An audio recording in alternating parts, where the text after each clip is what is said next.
When an avoidant ex secretly wants to come back, these are the games they start to play. It doesn't begin with a confession or apology, it begins quietly, a shift so subtle, you almost overlook it. Your avoidant ex doesn't come rushing back, they reappear slowly, through tiny signs, a sudden like a casual message or a coincidental encounter. Nothing is direct, because being direct means being vulnerable, and that's the one thing they fear the most. These aren't random actions, they're defenses. What looks like manipulation is often self-protection, a way to test if it's safe to want you again without losing control. But when you stop chasing, something changes. The silence they once used as power starts working against them. They begin to wonder, have you moved on? Has your peace replaced their control? And that's when the calm they hide behind begins to crack. Because for the first time they can't read you, can't predict you, and that uncertainty forces them to feel, not hatred, but confusion, curiosity, and quiet longing. In this video we'll break down the exact games your avoidant ex plays when they secretly want you back, and how you can respond without losing your power. The friendship pitch, the very first game an avoidant ex plays when they quietly start longing to come back, is this one: can we still be friends? It usually happens a few weeks after the breakup. During the silence they begin to realize that you're actually drifting away. Your absence no longer feels peaceful, it feels like a void. A part of them starts to panic at the thought that maybe you won't come back, and that fear, it unsettles them deeply. But since an avoidant never likes to reveal vulnerability or longing, they don't make a direct move toward reconciliation. Instead, they take a safer route: the friendship offer. On the surface it sounds calm, mature, and emotionally intelligent, as if they've accepted the breakup and simply want to keep things positive. But in truth, it's a subtle move, a psychological game. The avoidant doesn't really want to let you go, they just want to keep you within reach, so that if they ever decide to return, the door will still be open. They can't stand the thought of losing access to you completely. They need reassurance that you're still somewhere nearby, available, but under their control. This friendship becomes their emotional safety net. They don't want full commitment again, but they also can't bear the feeling of complete disconnection. It's like they're silently saying, I'm not ready yet, but please don't go too far. And here's the deeper truth: an avoidant doesn't just want control, they also want to protect their dignity. They can't stand the idea of looking like they're chasing you or desperate to win you back. So they disguise their return as something casual and cool. This is how they bend without appearing to bend. It's what I call their control with grace illusion, a mask that hides their inner vulnerability. Now if you immediately accept their offer of friendship, you unknowingly give them the reassurance they're looking for. You confirm that you're still there, waiting, available, easy to reach, and just like that, they regain their sense of control. But if you keep your distance, if you don't allow their friendship to become a comfort zone, something powerful starts to happen. They begin to feel uneasy. Thoughts creep in: has she really moved on? Did I lose her for good? That anxiety is what begins to shake them, and it often becomes the first spark that pulls them back toward you. So remember, when an avoidant says, let's stay friends, it's not a genuine attempt to rebuild peace.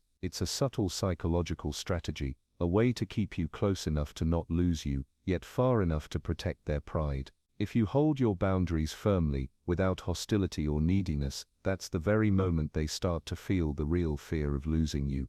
Jealousy bait, the game of emotional provocation. When an avoidant ex starts feeling the urge to come back, but doesn't have the courage to admit it, they choose another route. Jealousy bait, the game of emotional provocation. This is the phase where they can't return directly, yet still want you to feel them, notice them, or at least think about what they're doing now. And for that, they use one simple tactic: the noise of appearance. Suddenly they start looking full of life. You might see new pictures, smiling in the mountains, hanging out with friends, enjoying a music night or a casual get-together, or posting with a new team or project, just subtle enough to seem normal, but sharp enough to sting. None of it is accidental. It's all carefully planned. Their goal isn't just to make you jealous, it's to make themselves feel significant again. For an avoidant ex, the biggest fear is realizing that you're genuinely happy without them. When they sense that your focus has shifted, that your peace no longer depends on them, a quiet anxiety starts to grow inside them, and to suppress that anxiety, they throw out a jealousy bait, to test whether they still have power over your emotions. If you react emotionally, leave a comment, post a sarcastic story, or even bring them up in conversation, they feel relief. Because deep down they think I still matter, I still have an effect. But if you stay calm, no reaction, no curiosity, no interest, just cool, composed and collected, that's when they start to shake. Questions begin to echo in their mind. Has she really moved on? Is she not going to look back this time? And that's the moment when power shifts. The one who once held control now becomes restless from your indifference. So remember, jealousy bait isn't just a game, it's a subtle test. They want to see if they're still the center of your world. If you hold your dignity, silence and emotional balance, that calmness becomes a mirror, one that shows them the truth. The control is now in your hands, and they are the ones quietly craving your attention. They are crazy for you, the game of sudden intensity. When an avoidant ex realizes that their previous games, jealousy or silence, are no longer getting any reaction from you, they pull out a new weapon, intense words and sudden emotions. This is what's known as they are crazy for you, the game of sudden intensity. This is the phase where they suddenly shift their tone, their words become softer, warmer, and emotionally charged. They start saying things like, I can't stop thinking about you, you still look so attractive, I don't know why, but you just don't leave my mind. Those words hit deep. It feels like they've truly changed, like they finally realize what they lost. But most of the time, it's just another emotional provocation game. An avoidant ex begins to panic inside. They feel their sense of control slipping away. When jealousy fails to pull you in, they use emotional intensity instead. But this intensity isn't real, it's a reaction test. Their goal is simple: to see if they still have emotional power over you. Can one, I miss you still make your heart race? Can a few kind words pull you back into their orbit? That's why they show intensity without consistency. One day they're emotional, the next day, distant. One moment, you're special. The next, don't take it the wrong way, I've just been busy. This push and pull pattern is the classic signature of avoidant attachment. This game is actually a form of subtle emotional manipulation. They use your emotions to soothe their own anxiety. If you respond emotionally, if you show softness, nostalgia, or romantic warmth, they instantly feel relieved. In their mind, it confirms, I still have an effect, and once that reassurance sets in, they withdraw again. But if you stay calm, composed and emotionally steady, neither overly warm nor cold, just a balanced response like, nice to hear that, their anxiety starts to rise. Because their illusion of control begins to shatter, they realize they no longer have the emotional grip they once did. The game of sudden intensity is not love, it's a temporary comeback strategy. They want to see if their place in your heart still exists. But when they see that peace has replaced emotion, that calm has replaced chaos, for the first time, they feel the shift. They realize the control has changed hands, and now your silence and boundaries become the only response that truly disarms them. Now the real question is, what do most people do at this point? Most people soften immediately. They believe it's the beginning of reconciliation. Old emotions resurface, and they hand the avoidant the same comfort that once drove them away. But that is the biggest mistake. At this moment, you must do only one thing: observe, don't react. No hope, no fear, no emotional response. Just calmly watch whether their words turn into consistent action, because for an avoidant, words are easy, consistency is not. So, if you truly want to win, don't respond with love, respond with stability and silence, the very silence that ends every one of their games.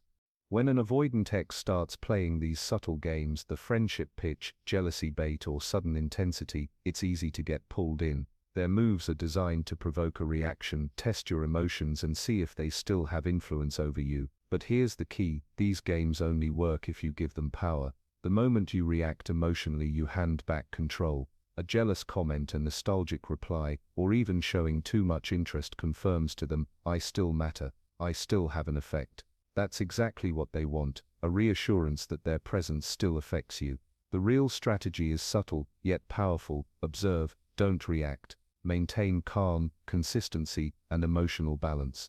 Respond casually if needed, but never with desperation or over-enthusiasm. Keep your boundaries firm, and let your silence speak louder than words. Your composure becomes a mirror, reflecting that you are in control, not them. Remember, avoidant exes rarely play fair. They push, they pull, they test, but these games are temporary maneuvers, not genuine confessions. They want to see if their place still exists in your heart, but they don't want to admit vulnerability. When you stay steady, it cracks their illusion of control. Most people make the mistake of softening, hoping the sudden intensity signals a comeback, but real strength comes from restraint. Silence, dignity, and emotional stability are your tools. They are the response that can't be manipulated, the force that turns the game around. So the next time your avoidant ex tries to draw you back with subtle games, remember, power isn't in chasing, reacting, or overthinking. Power is in watching, waiting, and staying grounded. The calm you maintain isn't just a response, it's a signal that the control has shifted, and for the first time, you are the one they quietly crave.